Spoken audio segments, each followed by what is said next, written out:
Okay, well, welcome to our block of the month for the Riverton for the month of May. We are still doing drive-by, so you can come and I'll just tell you right now when you can come pick up your block. I will actually give you a 2-hour window of time on May 1st, which is Friday. You can come pick up your block from 3 to 5, so we close at 5. Then Saturday morning from 9 to 11.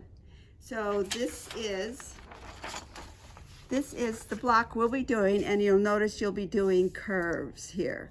So you'll have to purchase a ruler, which is this ruler right here. It's the QCR Mini. It's a ruler that you can use to cut the curves that you're going to need to sew.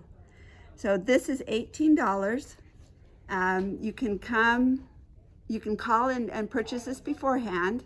And obviously, if you purchase it and you tell us that you are doing it for the block of the month, we'll give you the class discount and the additional 5% off.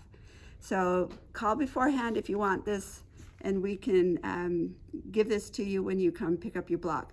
Or a limited number of people can come into the store during that time and purchase the block and pick up your kit at the same time. So for the Americana colors, in your kit you'll be getting this fabric and this fabric to make your block. Now I paired it with a blue and made it so that these little flower, I'm going to call them little flower things, are the dark fabric, and then your lighter fabric, which will be in your kit, I put on the outside. And I'll discuss how to put this together here. So for your batik block, you'll be getting this fabric and this fabric. And so for this one, I decided, and then these will go here, I decided to use my extra fabric for the outside, and for the outside, and then what you're getting in your kit for the inside. So having said that, you'll do, so I put on here your B fabric and your A fabric, which will be right in here. So for that one, you're going to cut four, let me just put this here, 4 5-inch squares of each one of these, of each one of the fabrics in your kit. And then you'll cut 2 3.5 inch squares of each one. So I have this already. And then of the auxiliary, or the C fabric here, goes all the way around. So you're going to be cutting of the C 8 5-inch squares. So that's your cutting that you're going to be doing for this block.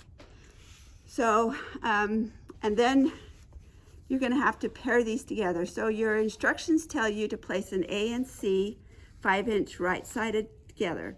But what I did, which was more, which helped me more, was to, after I had all of this cut, what I did, I set these aside, is I took these and actually cut the curve before I paired anything together. So let me show you how that works with this block. Now you can do 4 of these together. It's okay, so I have 4 there, 1, 2, 3, 4. So I stack them on top of each other. And you're gonna take your ruler and you're gonna find this 4 number right there with the dotted line. And you're gonna put this on your block right there. And then you're gonna take your rotary cutter and you're gonna cut that curve. See, and now I have that. And so I'm gonna actually cut this again with my other one.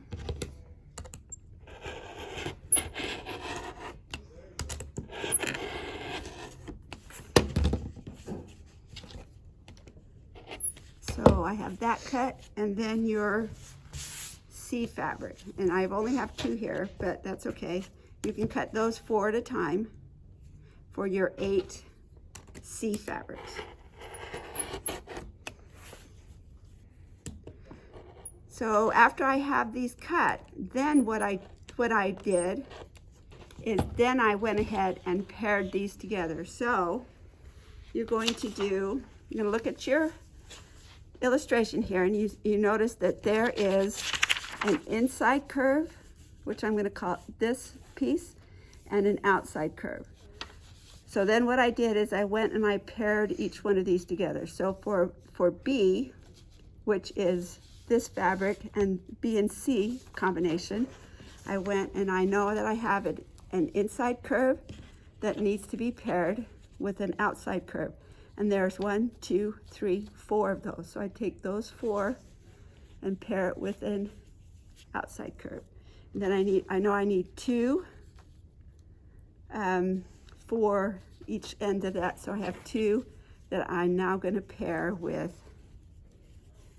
2 outside curves. So you'll see here, now that I have, you can see that right there.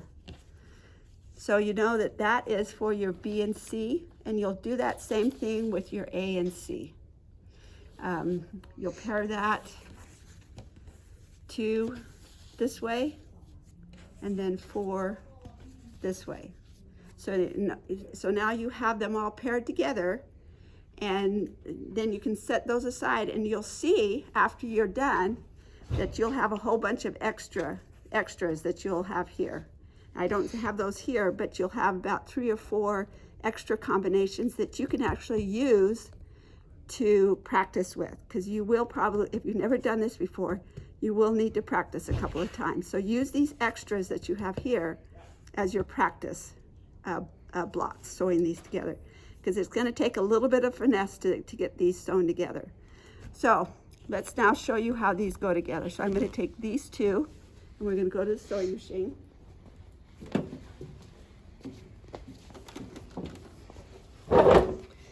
So as you start, what I want you to do, if your machine has a pivot function, like the Baby Lock and the Brother machines do, engage that pivot function. Now on Berninas, it's called hover mode.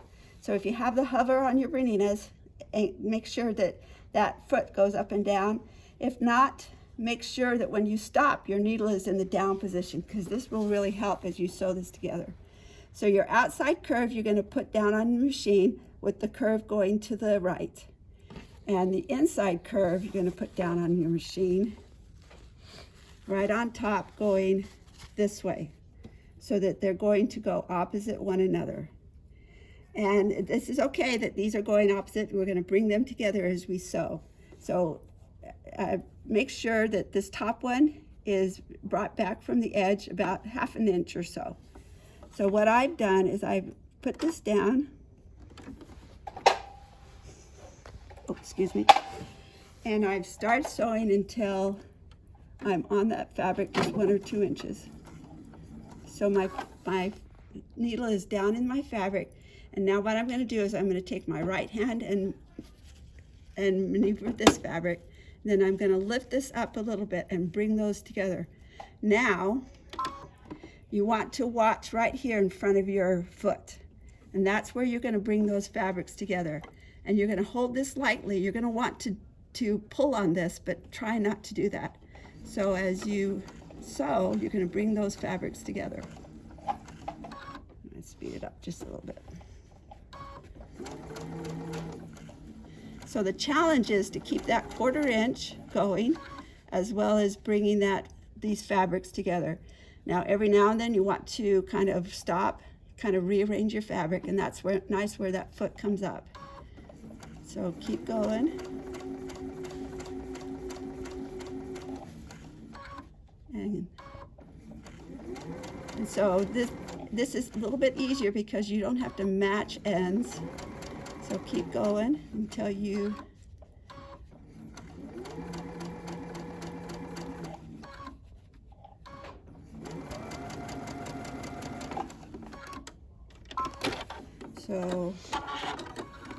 there we go. And obviously that's going to look better after we press it.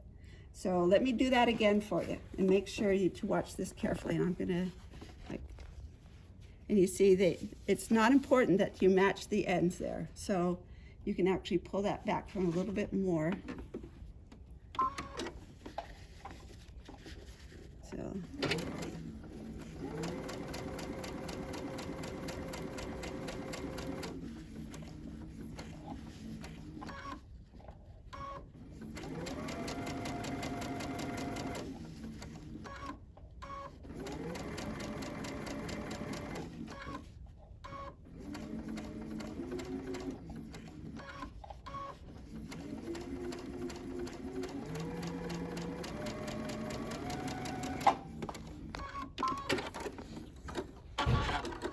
So you see now we've done 2 of those.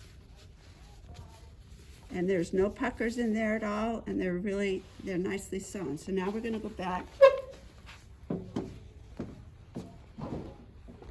and press this. And you want to press this toward the inside curve. So you're going to press it just like that.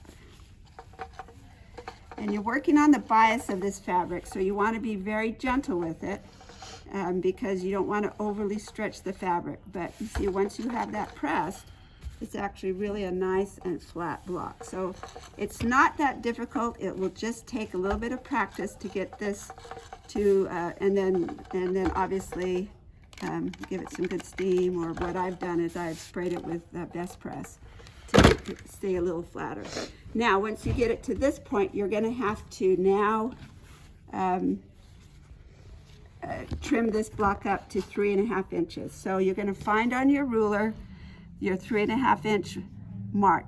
Like you see right here, you'll see that it meets a black line. And what you want to do is you want to make it such that this curve meets this 3.5 inch mark right there along where that black line comes along. So you'll see that 3.5 inch mark right there, and it's just barely touching the curve of that block. Now you're going to trim that.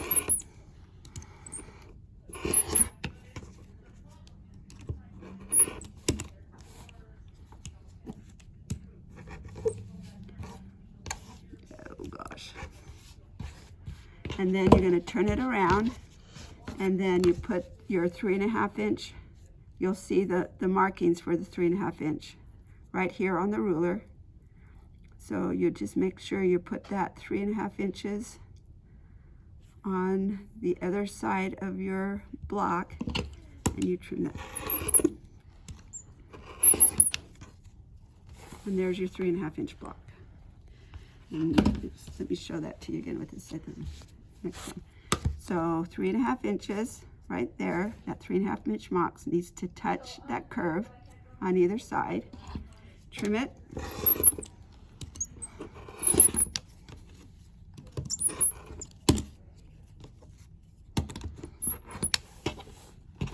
And then trim it again. 3.5 inches. So you see, this is a handy little ruler to have. And once you get used to sewing curves, you can have a lot of fun with the curves. So then as you lay out this block, what I've done is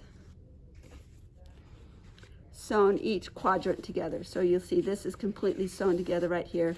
So the 4 pieces together, and then sew, once you have these 4 pieces together, sew that together to create your finished block. So any questions, I'm at the store, and if you want to come in and have a little bit of more of a tutorial on this, if this still makes you a little nervous, don't hesitate to come in. I'd be willing to take 2 or 3 at a time and kind of show you a little bit more how this goes together and a little bit more hands-on. So enjoy this block. We'll be seeing you from Friday from 3 to 5 and Saturday morning from 9 to 11. See you then.